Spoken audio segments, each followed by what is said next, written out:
Good evening everyone, welcome back to our channel. Today we will discuss about chemistry of phenols. तो आज हम phenols को start कर रहे हैं, जो कि हमारा इंट्रोडक्शन वीडियो है। इसमें मैं आपके साथ डिस्कस करूंगी फिनॉल्स के रिगार्डिंग सारे बेसिक क्वेश्चंस जो कि आपके दिमाग में अगर जब हम इस चैप्टर्स को आगे स्टडी करेंगे तो आपके दिमाग में कोई भी डाउट नहीं रहना चाहिए। अगर आप आगे कोई भी वीडियो देखें तो आपको सबसे पहले क्या देखना है, उसका इंट्रोडक्शन, क्योंकि जब तक आपको इंट्रोडक्शन नहीं देखेंगे आप, तब तक आपके जो डाउट्स हैं वो क्लियर नहीं होंगे। क्योंकि जितने भी इजी क्वेश्चंस होते हैं या फिर मैं बोलूँ जितने भी डाउट्स होते हैं उनको हम कहाँ डिस्कस करते हैं, कोई भी चैप्टर स्टार्ट करने से पहले जब उसका इंट्रोडक्शन होता है तो उसमें सारे बेसिक पॉइंट्स को हम वहाँ पर ले करके चलते हैं, ताकि जो आगे के जो टॉपिक्स हैं उनमें कोई भी डाउट ना रहे। तो हमारा जो फिनॉल है उसका जो बेसिक पार्ट है वो मैं आज आपके साथ डिस्कस करूँगी, ताकि इसके रिगार्डिंग आपको जो नेक्स्ट वीडियोज़ रहेंगी उसमें कोई भी डाउट ना रहे। आप देखिए, सबसे मेन के फिनॉल से पहले मैंने आपके साथ अल्कोहल्स डिस्कस किए थे और बहुत ही डिटेल में आपको अल्कोहल्स मैंने पढ़ाया है, और वैसे ही हम फिनॉल्स को बहुत ही डिटेल में और बहुत ही बारीकी से सारी चीज़ों को कवर करेंगे। तो सबसे पहले हम आते हैं कि फिनॉल्स होते क्या हैं। तो देखिए, जब कभी भी बेंजीन रिंग से डायरेक्टली हाइड्रोक्सिल ग्रुप जुड़ा होगा, डायरेक्टली OH ग्रुप जुड़ा होगा, तो वो क्या होगा, फिनॉल होगा। यानी इस तरीके से ये है हमारे पास बेंजीन रिंग और उससे डायरेक्टली OH जुड़ा है। इसका मतलब ये नहीं कि वो इसी पोजीशन पे हो, वो इस पोजीशन पे भी हो सकता है, यहाँ भी हो सकता है, यहाँ, लेकिन डायरेक्टली OH ग्रुप किससे जुड़ा होना चाहिए, बेंजीन रिंग से जुड़ा होना चाहिए। तो अगर मैं इसका फॉर्मूला बोलूँ तो क्या हो सकता है, फिनॉल का फॉर्मूला C6H5OH, यानी बेंजीन रिंग से डायरेक्टली OH ग्रुप जुड़ा है, that means that is phenol. अगर हम बात करें अल्कोहल्स के बारे में, तो अल्कोहल्स का क्या मेजर डिफरेंस क्या है अल्कोहल्स और फिनॉल्स के बीच में। कुछ लोग क्या समझते हैं कि ये अल्कोहल, बट ये अल्कोहल नहीं है, और जो अल्कोहल होता है वो उसको क्या समझते हैं कि वो फिनॉल है।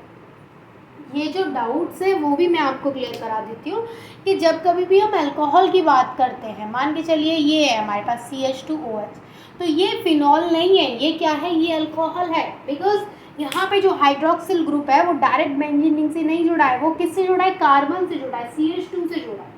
समझे कि यहाँ पे किस तरीके से अल्कोहल और फिनॉल को हमें किस तरीके से आइडेंटिफाई करना है। जब कभी भी OH ग्रुप डायरेक्ट बेंजीन से जुड़ा है, that means that is phenol. But अगर वो डायरेक्ट यहाँ पे बेंजीन रिंग से नहीं जुड़ा है, किसी अदर ग्रुप से जुड़ा है, जैसे यहाँ पे एक कार्बन से जुड़ा है, तो इसका मतलब ये क्या है, एरोमेटिक अल्कोहल है। तो डिफरेंस क्लियर हुआ। अब कोई भी आपको डाउट नहीं रहना चाहिए अल्कोहल्स और फिनॉल्स के रिगार्डिंग। अब आपको ये नहीं होना चाहिए कि आप अल्कोहल या फिर फिनॉल को बिल्कुल भी आइडेंटिफाई नहीं कर पा रहे हैं। आपको आइडेंटिफाई करना आना चाहिए, क्योंकि आपको पता चल गया है कि फिनॉल कौन सा होता है और यहाँ पे एरोमेटिक अल्कोहल कौन सा होता है। क्योंकि अब हमारा टॉपिक अल्कोहल्स को पढ़ने का नहीं है, अल्कोहल्स को हम बहुत डिटेल में स्टडी कर चुके हैं, वहाँ पर भी मैंने आपको अल्कोहल्स और फिनॉल्स में जो डिफरेंस होता है वो बताया था।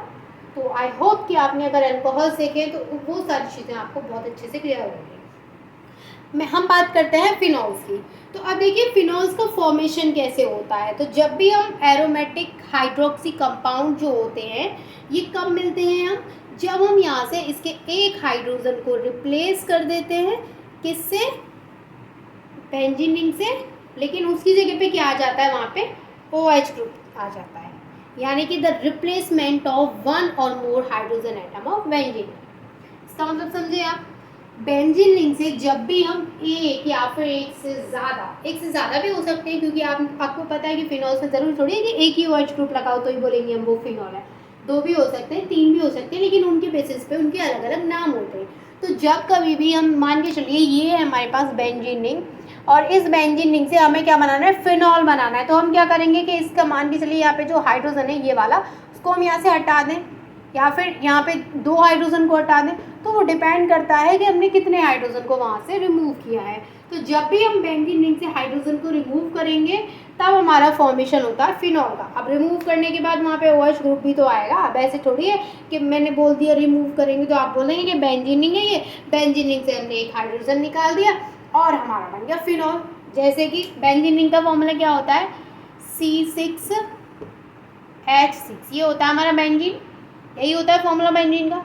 अब मैंने बोल दिया कि एक हाइड्रोजन आपने निकाल दिया, तो आपने निकाल दिया, ठीक है, C6H5 कर दिया। अब आप बोल देंगे कि ये फिनॉल है, ये फिनॉल थोड़ी है। मैंने बोला कि यहाँ से एक हाइड्रोजन या फिर एक से ज़्यादा हाइड्रोजन हम रिमूव करेंगे तो हम उसकी जगह पे क्या लेंगे, OH ग्रुप। तब वो क्या है, फिनॉल। समझ में आया कि फिनॉल क्या होते हैं। अब देखिए, अब इसी के बेस पे, ये तो मैंने जस्ट आपको ये बताया था कि बेंजीन, ये बहुत बेसिक चीज़ है कि बेंजीन से अगर हम हाइड्रोजन को रिमूव करते हैं और उसकी जगह पे क्या आ जाता है, OH ग्रुप लग जाता है, तो वो क्या हो जाता है, फिनॉल बन जाता है। तो बहुत सिंपल सी चीज़ है, फिनॉल का फॉर्मूला ये है। अब देखिए, हम आते हैं मेन पॉइंट पे कि जो OH ग्रुप है यहाँ पे, इन OH ग्रुप के बेसिस पर हम फिनॉल्स को क्या करते हैं, क्लासीफाई करते हैं। कैसे, 3 पार्ट्स में क्लासीफाई करते हैं। जैसे देखिए, on the basis of OH group,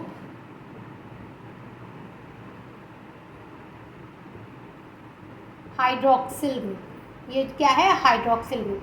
hydroxyl group के बेस पे हम क्या करते हैं, फिनॉल्स को क्लासीफाई करते हैं। कितने पार्ट्स में, 3 पार्ट्स में। कौन कौन से 3 पार्ट्स हैं वो, मोनोहाइड्रिक फिनॉल्स, डाइहाइड्रिक फिनॉल्स,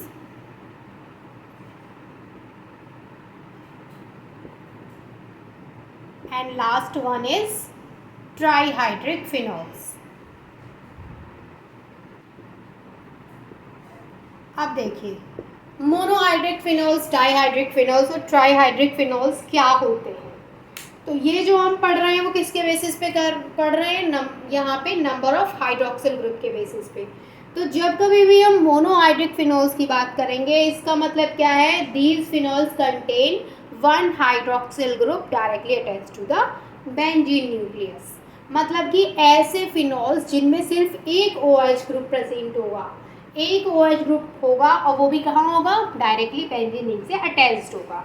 तो ऐसे ग्रुप क्या होते हैं, जैसे हम एग्जांपल ले लेते हैं, ये क्या है हमारा, मोनोहाइड्रिक फिनॉल है, क्योंकि यहाँ पे एक OH group directly benzene ring से जुड़ा है और यहाँ पे सिर्फ एक ही हाइड्रोक्सिल ग्रुप है, इसीलिए हम इसको मोनोहाइड्रिक बोल रहे हैं। अब ये जो है हमारे पास स्ट्रक्चर, इसको हम क्या बोलते हैं, ये है तो फिनॉल लेकिन इसका एक नाम है, क्या नाम है, कार्बोलिक एसिड। कार्बोलिक एसिड, ये है तो फिनॉल लेकिन इसका एक पर्टिकुलर नाम क्या है कि ये कार्बोलिक एसिड है। ठीक है, अब बात करते हैं हम डाइहाइड्रिक फिनॉल्स की। डाइहाइड्रिक फिनॉल्स कौन से होते हैं, these phenols contain 2 hydroxyl group directly attached to the benzene nucleus। यानी ये जो हमारे डाइहाइड्रिक फिनॉल्स होते हैं, इनमें क्या होता है, 2 हाइड्रोक्सिल ग्रुप प्रेजेंट होते हैं और वो कहाँ लगे होते हैं, वो भी डायरेक्टली बेंजीन रिंग से अटैच्ड होते हैं। फॉर एग्जाम्पल, एक OH ग्रुप यहाँ लगा है, एक OH ग्रुप यहाँ लगा है। अब ये किसका एग्जाम्पल हो गया, ये डाइहाइड्रिक फिनॉल्स का एग्जाम्पल हो गया।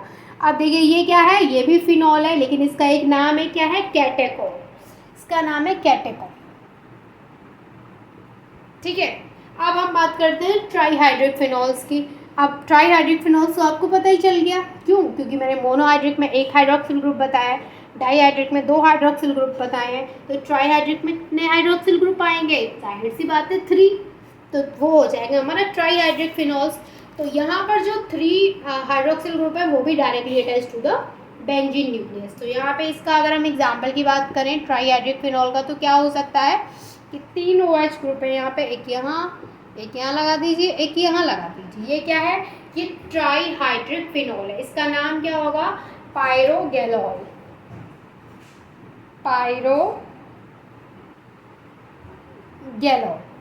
समझ में आया कि मोनोहाइड्रिक, डाइहाइड्रिक और ट्राइहाइड्रिक फिनॉल्स क्या होते हैं।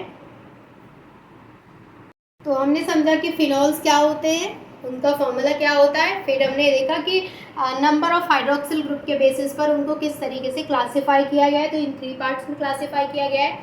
ये जो मैंने जितना भी, देखिए मैंने लिखा बहुत कम है लेकिन बोला बहुत कुछ है, तो आप उन चीज़ों पे ज़्यादा ध्यान दिया करिए, आप अपनी लैंग्वेज में उसको लिखिए। अब आप इतने बड़े हैं तो अब आपको मैं पॉइंट टू पॉइंट या फिर लाइन टू लाइन या फिर वर्ड टू वर्ड यहाँ पे नहीं लिख पाऊँगी, क्योंकि आप भी जब अपनी क्लास करते होंगे तो वर्ड टू वर्ड चीज़ें नहीं मिलती होंगी कि आपको सारा आया और सारा बुक का ऐसे पेज आपको दे दिया कि लो छाप लो, वैसा नहीं मिलता है और वो समझ में भी नहीं आता है।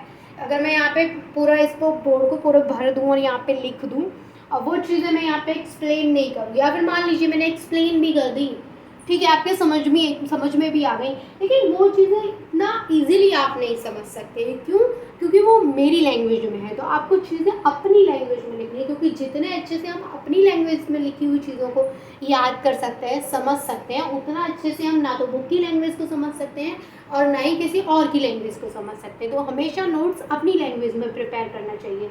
मैंने यहाँ पे आपको चीज़ें एक्सप्लेन की, अब आपको क्या समझ में आया वो आप अपनी नोटबुक में लिखिए अपनी लैंग्वेज में।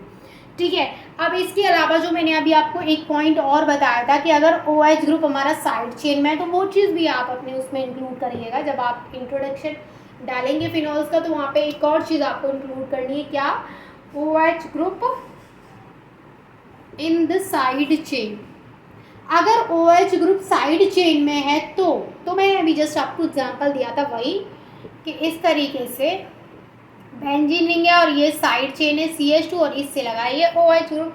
तो अगर OH ग्रुप इस तरीके से साइड चेन में है तो इसको हम क्या बोलेंगे कि ये क्या है? ये अल्कोहल है। The compound containing OH group in the side chain are called as alcohol. इस तरीके से भी आप इसको लिख सकते हैं। तो इसका जो नाम है वो क्या होगा? Benzyl alcohol. Benzyl alcohol. तो ये था हमारा बेसिक इंट्रोडक्शन वीडियो, जिसमें कि मैंने आपको बहुत बेसिक सी चीज़ें कवर की हैं। अब जो हमारा नेक्स्ट पार्ट रहेगा उसमें मैं आपके साथ डिस्कस करूँगी कुछ इम्पॉर्टेंट पॉइंट्स, कुछ इम्पॉर्टेंट टॉपिक्स रिगार्डिंग फिनॉल्स। तो आई होप कि जो इंट्रोडक्शन था उसमें आपको चीज़ें अच्छे से क्लियर हो गई होंगी। सारी बेसिक चीज़ें हैं, आप पढ़ते आ रहे हैं, कुछ भी नया नहीं है कि आप इस क्लास में आए तो आपको कुछ भी नया मिला है। जी नहीं, वो सब कुछ पुराना ही है, थोड़ा सा डिटेल में पढ़ना है। बस इतना सा रहता है कि जब हम हायर क्लासेस में पढ़ाई करते हैं तो वहाँ पे डिटेल्स में चीज़ों को पढ़ना पड़ता है। तो आई होप कि यहाँ तक आपको चीज़ें क्लियर हैं। कोई भी डाउट है तो वो आप मुझसे डिस्कस कर सकते हैं। And thank you so much for watching this video.